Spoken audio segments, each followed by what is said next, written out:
Hey guys, this is Camford15 and I'm back with another video. And here we go. Talking about these team. If you watched my recent Bears recap video, you could tell in the video that I was absolutely disgusted, disappointed, and flat out let down. So yeah. Quick update, this video is being pre-recorded and this video will probably be uploaded later in the week. Possibly Thursday afternoon, just to let you guys know. Maybe Wednesday. Maybe Wednesday. We'll see I'll see how the week turns out. But anyways, here we go into week 8. So Bears season preview. It's going to be the Los Angeles Chargers versus your Chicago Bears. And man, there is going to be a lot to talk about. Well, not a lot, but it's going to be difficult to do this season preview from the standpoint of the fact is there is a huge question mark going on. Now, I'm making this video at 9:30 p.m. Eastern Standard Time. I've basically the entire day have listened to Chicago sports radio, whether it was ESPN 1000, listening to podcasts, the post game podcast on 670 The Score Chicago, and a little bit of the NBC show Under Center podcast. So yeah, and man, looking at Twitter, as a Bears fan, it was horrendous to look at Twitter. Today was just the day where the Bears just got shat on. They just got, really dissected, taken apart, especially from their head coach to mostly their quarterback. And now you have more people in the media today absolutely done with Trubisky now. In my last video, I said I'm completely done with Trubisky. I'm lucky enough that I'm calling him his name. I should just call him number 10, if I'm freaking being honest. But anyways, going back, I said I was absolutely done with Trubisky. I don't want to see no more. I've seen enough. There's no way he will get his butt out of his thing unless, he becomes, he turns around and has, the greatest bounce back of any NFL quarterback career. And like I said in my recap, I've just seen enough. I'm tired of the overthrown balls that should be completed. I'm tired of the terrible pocket presence, him throwing off his back feet almost all the time, his feet not being settled, and just the standpoint of him not having confidence in himself. He just doesn't look like he has confidence in himself and stuff like that. And there's obviously things that just don't he said in his press conference last night on the throw he overthrew, one of the throws he overthrew. He said, I always made that in practice. Slung it, and I don't know why it's not working in the game. It's not working in the game because you're being too sure of yourself, you're being too scared, you're being not confident. And today was the day where the media just ripped him apart. Not saying Nagy's part of the blame because he got ripped too. Especially by the Chicago radio. I swear, it was David Kaplan, Carmen and Yurko, and Waddle Sylvie, to an extent kind of ripped Matt Nagy for his terrible play calling. And he's not helping either. I guess to the only, other thing I guess Mitch apologists can say is, well, Nagy is not putting Mitchell Trubisky in the right areas. If you run the ball 7 times, you're not putting the ball in the right area. And I do know that. I will say this, Nagy did not help Trubisky with any favor. Any favors not running the ball more than dang 7 times. And that's one of my first damn things I'm going to get to. And that is Matt Nagy needs to run the ball. Now I'm just showing pure emotion because this really is just me talking about the criticisms, not only on offense, but the defense will get some criticism too. Because, after, they having the day to think about it, now I've seen some criticisms that can be accurately made by the defense. Anyways, going back Matt Nagy needs to run the dang ball. Makes no sense. You give David Montgomery like 5 carries, but you overall run the ball seven times. But yet you want to stand back with Mitchell Trubisky, who shows literally next to no offense, our improvement, and he's regressing before our eyes, worse than anything. He's looking worse than anything. 54 times. You want to throw the ball 54 times with Mitchell Trubisky. And I think in today's press conference, Matt Nagy, is again doing the thing I have been saying he's been doing, the last couple of years, or well, not the last couple of years, really the season when the offense is struggling. He did it last night in the press conference, and he did it today in the press conference. Today. He said, if the pass is working, I'll throw the pass. If we're winning with the pass and we're getting first downs with the pass, we'll throw the ball 62 damn times for the pass. I'm like, you sound like a complete moron. And then 2, he makes another comment saying, yeah, I know we have to run the ball. I'm not an idiot. And stuff like that. I'm like, you're making that... hold on. Actually, let me actually find the quote, word for word quote he said, because it was a pretty idiotic, it was stupid, and it was just a terrible comment to say in front of the media. Because guess what? The entire Chicago media literally ripped him apart from that and stuff like that. And I'm going to get to that because I thought that was one of the dumbest comments Matt Nagy has ever said as the head coach of the Chicago Bears. If you ask me, you cannot deny the fact, as a Bears fan, that was one of the dumbest comments, I've ever said. Matt Nagy said, I know we have to run the ball more. I'm not an idiot. If you're gonna say that in a damn press conference, Nagy, why are you not doing it? So one of my game plans this week against this Chargers defense, where I think you can run the ball on them if the offensive line wants to decide to get a damn push for once in their lives, run the damn ball. I'm sick and tired of stepping back in freaking shotgun and not running the ball. Get under center, run some tosses, run some draws, run to the outside if it isn't working inside. I don't understand what's not working with the run game. If it's not working inside, try running to your outside. Maybe you can have a draw play every now and then. Since you're always passing the ball all the time, maybe the defense will be kept slipping if they run a draw play. A toss play. Get one of your tight ends to be a fullback or something like that. It's just simple freaking stuff. And that's the thing that pisses me off the most about Matt Nagy's play calling. He becomes inept and doesn't play call when he needs to play call smart. Third down, another game plan.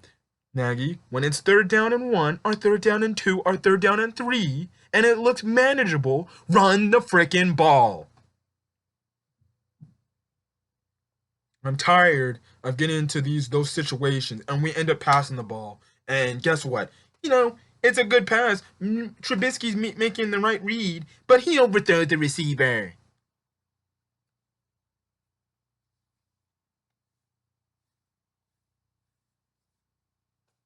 I guess another thing for the offense. I need the offensive line to get a push, please. The Chargers defense has been average at best, in my opinion, this season.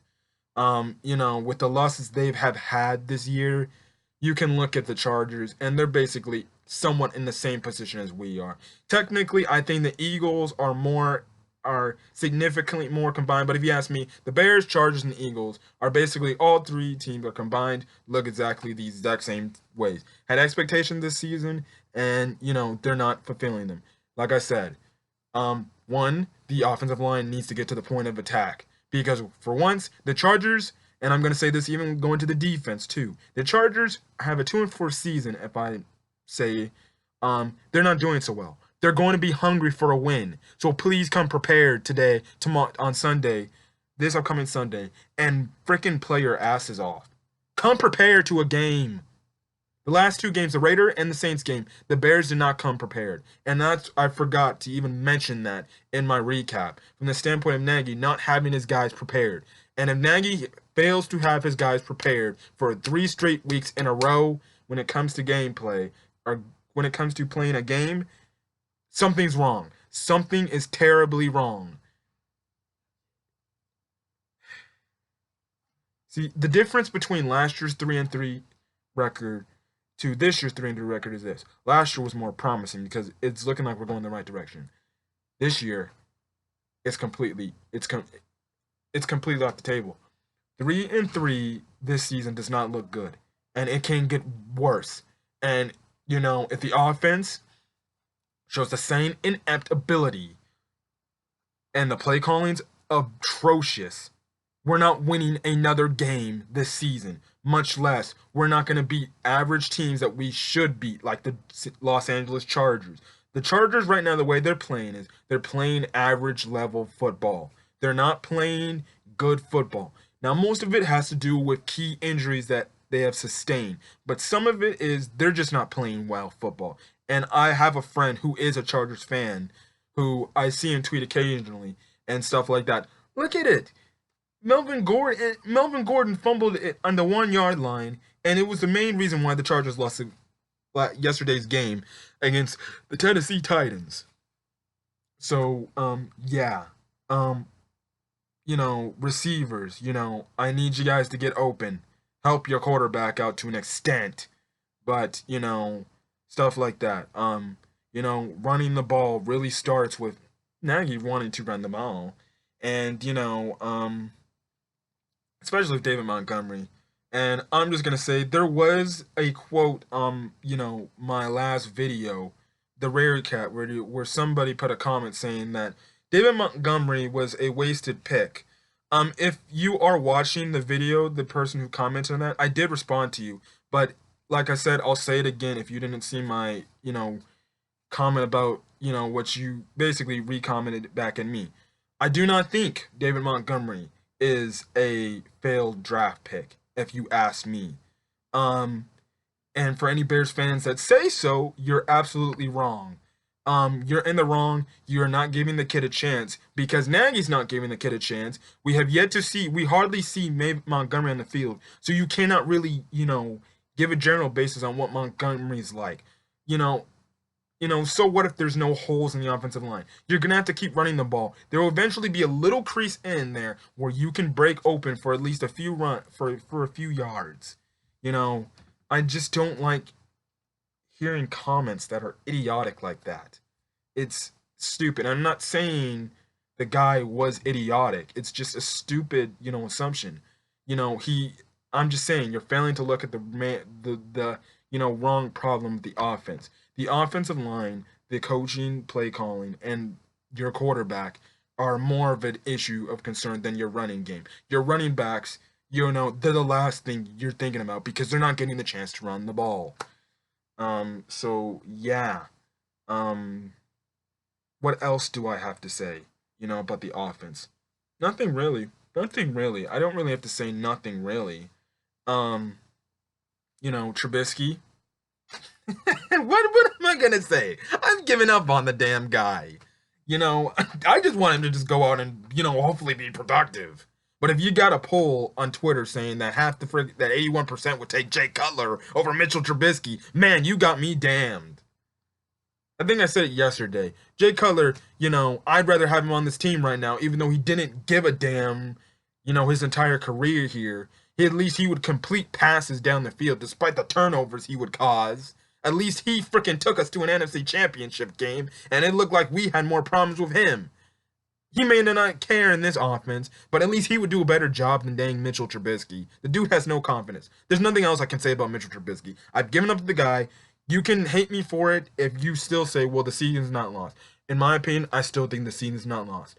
The team can still make a potential wild card game, but they better get their act together, especially on offense, and fast, because if they don't, they're going to be fourth place in the NFC North. And, that's hard for me to say when we have yet to play the Lions. But the Lions' defense is improving, and the Lions are playing good. You already got speculations talking about, should we trade for Andy Dalton? Should we trade for Cam Newton? Stuff like that. I've still been saying to this day, either go draft a quarterback. Luckily, there's a quarterback, maybe like a Joe Burrow, who's being circling around in the third round. I've always said, Ask the Jaguars, what will it take to acquire Gardner Minshew? That's all I gotta say about the offense. That's gonna be an issue in itself. So hopefully Nagy game plans well. Otherwise, I'm gonna be in big advocate of him. Handing play calling over to Mark Helfrich or Brad Childress. I just don't know. If the offense becomes just as stagnant this week, we're gonna have a huge problem. It's gonna be Houston. We have a problem because your play calling is absolutely terrible. I'm gonna get to the defense now. This defense should be tuned out for a breakout game. This defense should be tuned out for a breakout game. One thing I'm gonna say is this. Hold on.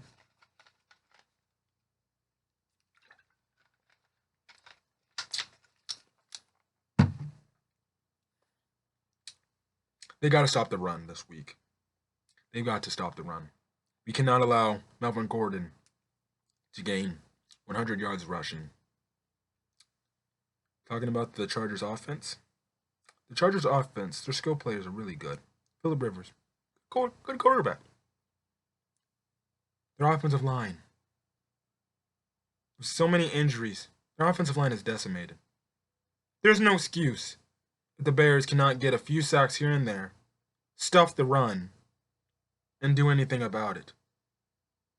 Again, it comes to see how much will the Bears defense be prepared to play. And I guess that's another one of the aspects which pissed me off yesterday is that they went on a bye week.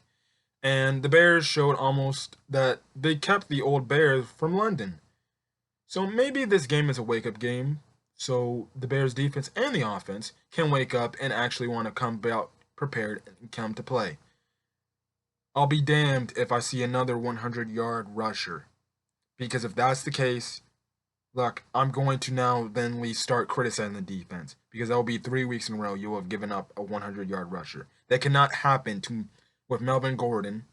That cannot happen against an offensive line in the Chargers, which is okay, but it's not good because of all the injuries they suffered. Their center is out. They had their guard who's out now for the season that got announced today. Things like that. Another thing the defense needs to do, cause turnovers. I completely forgot to say that. They failed to cause turnovers at all. They didn't really cause a turnover in the Raider game. The Raiders caused a turnover for themselves. And they caused no turnovers. Well, really, in hindsport of getting pressured on Teddy Bridgewater and the Saints yesterday, they need to get turnovers. If they're going to have shortened, time on the field, they need to cause turnovers. The problem with last year's defense to this year's defense is this. Last year's defense created turnovers. This year's defense has yet to really have a huge season where they're getting created off turnovers, and it helps the offense take, advantage off those turnovers. So, that's another thing I need to say. Khalil Mack, again, another thing I forgot to mention. He needs to show up this game. And I'm holding him to a huge standard because if he has not shown up for another straight game, I'm gonna have to start criticizing him more as well as the rest of the defense. As well as the other guys on the offensive line. Roquan Smith, ever since his incident, he needs to show up. He needs to play better. It's simple stuff like that. Another thing I need out of the defense. Can the corners please stop acting like you're going to get burned? Man, I'd rather see you guys get burned and give a damn effort than, running out in coverage, being 15 yards off a guy, having a receiver catch a post, and you're like 15 yards away from him before you make the dang tackle. Jesus. Yet you want to play in zone coverage and back up all the time. So you're afraid not to get beat deep. But why the hell are you guys getting beat deep by stupid post routes and stuff like that? Stop pretending like they're going to run frickin' fade routes all the time. It should be plays to read. Look at their hips, see where they're going, and rotate to that. You should be closing in on the receiver despite the ball coming out. You need to get something open. You cannot give guys like Keenan Allen spaces to have Philip Rivers throw him the ball, because then things will not do good, you know, and stuff like that. Stuff it's stuff like that. And then as for special teams, you know, block punts better. 2 punts let up, one for safety. Block the punts better, please. Block the punts better. You know, I think I said it before, I'll say it again. I've never been a fan of Chris Tabor. I think he's been a terrible special teams coach. He needs to, you know, really do better. And really have a better, and this week you need to have better punt protection. Better punt protection. So Pat O'Donnell, who's been having a really good year this year, one of the better Bear players this season. You know, he's punting kicks like, you know, pretty deep this season. Can you guys please freaking, you know, give a good blocking scheme and stuff like that? And, you know, things like that. You know, and that's really all I have to say about the Bears. This game should be a win. Well, and again, I'm going to say it again. Like the Raiders game and last week's game. This game is a must win. You have basically a hobbled a hobbled Chargers team walking into your own building. And if you give that effort again like you did last night, boos are going to be coming back. I'm sorry, Eddie Jackson, if you don't like the booing, but we're going to boo you guys if you guys are not putting on a good product on the field with what we were expected to be given. And I guess to end this video off is this. You know, some Bears players said, you know, justified as booing. I understand where they're coming from. We're not playing up to standards. But Eddie Jackson, I love Eddie Jackson as much as the next guy. But look, Eddie Jackson, be quiet. We fans have the right to boo the product that you're giving us on the field. And we may not be, and we're not booing at you guys' defense. We will start booing at your defense if you guys don't come up with good things to make things happen. You know, we were booing at the offense, so we're not booing at you. So I don't know what he's talking about. Taking it the wrong way. So if you're being butthurt over fans booing, it's because guess what? Maybe you're not seeing what we're seeing. You know, we're seeing that our supposed franchise quarterback was supposed to take us there, and he's not doing anything. And funny thing is this. Adrian Amos, who's with the Green Bay Packers, is probably laughing his ass off right now, saying, ha ha ha, guess what? You know, you didn't want to bring me back for good money, but guess what? I'm playing with Aaron Rodgers, who's 6-1, and we're in a better culture right now. You know, again, can I blame him for leaving? No. You're with a proven quarterback compared to a quarterback who's, if not, one of the worst quarterbacks in the game. And Trubisky will go down to be like that if he keeps playing like that. But like I said, I will have no confidence. I have no confidence in him anymore and stuff like that. But anyways, going back to what I was saying, it's like the Bears offense cannot afford to put out another pedestrian effort like that again. Because if they put that in the pedestrian effort again, you'll be hearing more boos, and you may be hearing boos come on the field when Trubisky starts trotting out on the field. Again, I said in my recap, when you have fans chanting the backup, chase, chase, chase, that's not good. You then lost the trust of the entire city, Mitch.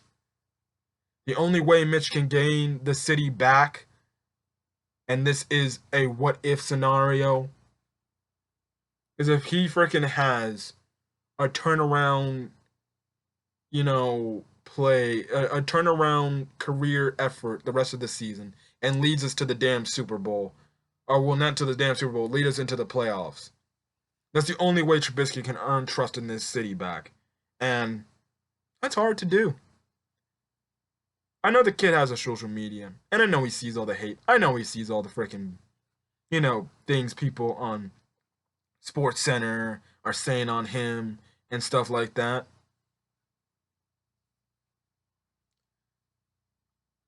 Everybody's hating on you, Mitchell Trubisky. The question is this. What are you gonna do to retaliate to all the hate comments? Not only national media is talking shit on you, your own damn city station is talking shit on you. Some of these analysts on the frickin' ESPN have given up on you. Some of them have just straight up given up on you and saying you're not the guy. They'd rather have damn near Andy Dalton.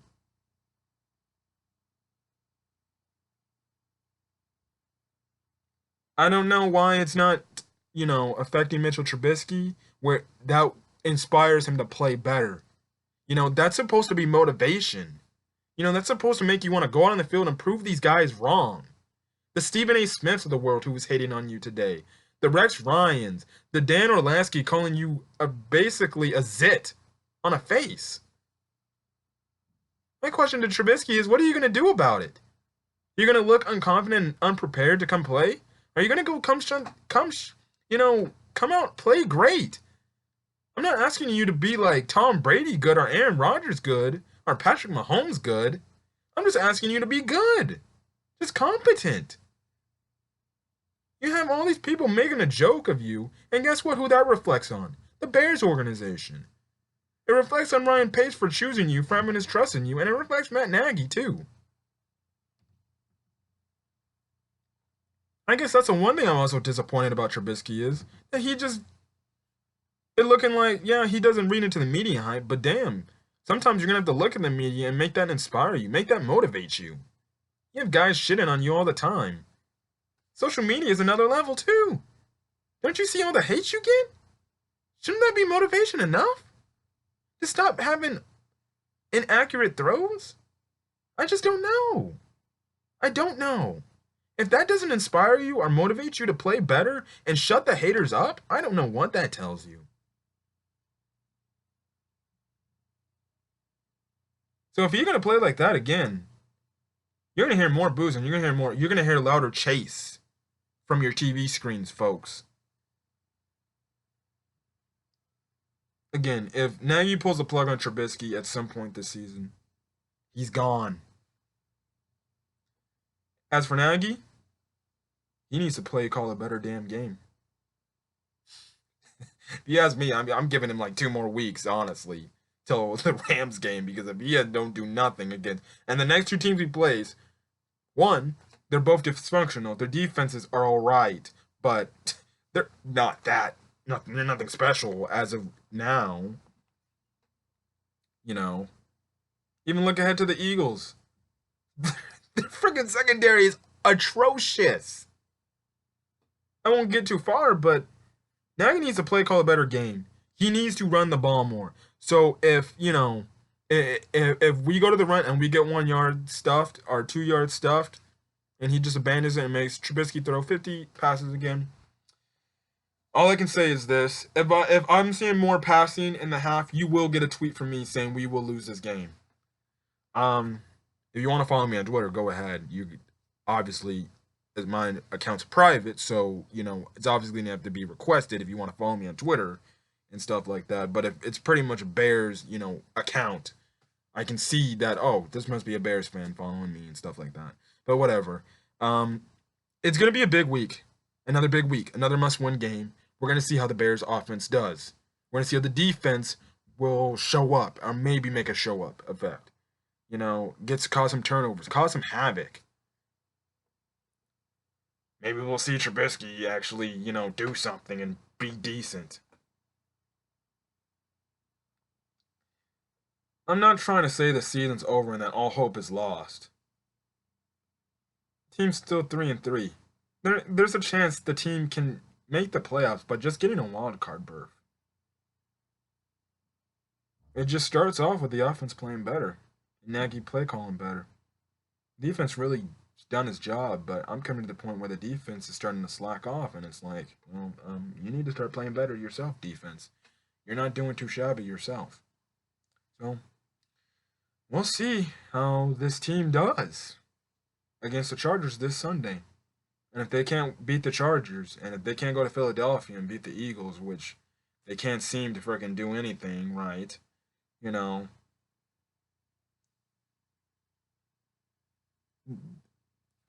it's going to be really rough to watch. And I don't know if I can watch another game where the offense cannot move the ball. So, hopefully the offense doesn't have an explosion, but it's more productive than it has been the last few weeks. So other than that, little mini rant slash season preview for our week preview for against the Los Angeles Chargers. I'm more than expecting a win. This should be a win, and we move on to week 9 against the Philadelphia Eagles. One game at a time. That's the only thing we can ask for. We'll see if there's improvement. So other than that, if you like this video, leave a like. Um, you know, obviously I saw on my recap there was a lot of views, and maybe some of that was just angry Bears fans that just needed to see if someone had the same opinions as them. Again, thank you guys for the support. If you're a Bears fan, thank you for the support. I know we're going through a tough time, but we gotta stick it together. We've been through these seasons where it's been rough. We just gotta stick through more of those seasons. We just gotta stick through this season, and hopefully we find somebody that will take this team somewhere. And I'm referring to the quarterback. If there's a comment you want to put down, whether it was referring to last game and how the Bears should improve this week, go ahead and put it in the comment section. And also give your thoughts on how do you think the Bears will match up against the Chargers. Like to hear your thoughts on that. Stuff like that. I don't know. Maybe I'll start doing question of the day. Do you think Trubisky is the long-term answer? I don't think he is. Well, do you think Trubisky will be here by next year, actually? Yeah, that should be the next question. Because, like I said, Trubisky needs to have a full-on turnaround to even save his career in Chicago. I don't know for a fact Chicago, the Bears organization, should not mess it up and give us like the Jay Cutler syndrome when we were stuck with Jay Cutler for more than what we should have had him for. But anyways, if you're a Bears fan or an NFL fan, I don't care. Whatever fan you are, you're a fan of football. Hit that subscribe button if you want more Chicago Bears content and you want to see me probably rant about the Bears and stuff like that. It's a love-hate relationship with this team. It's a love-hate relationship. So other than that, I'm going to get out of here. It's getting late. So till then, see you guys on the next video. Peace.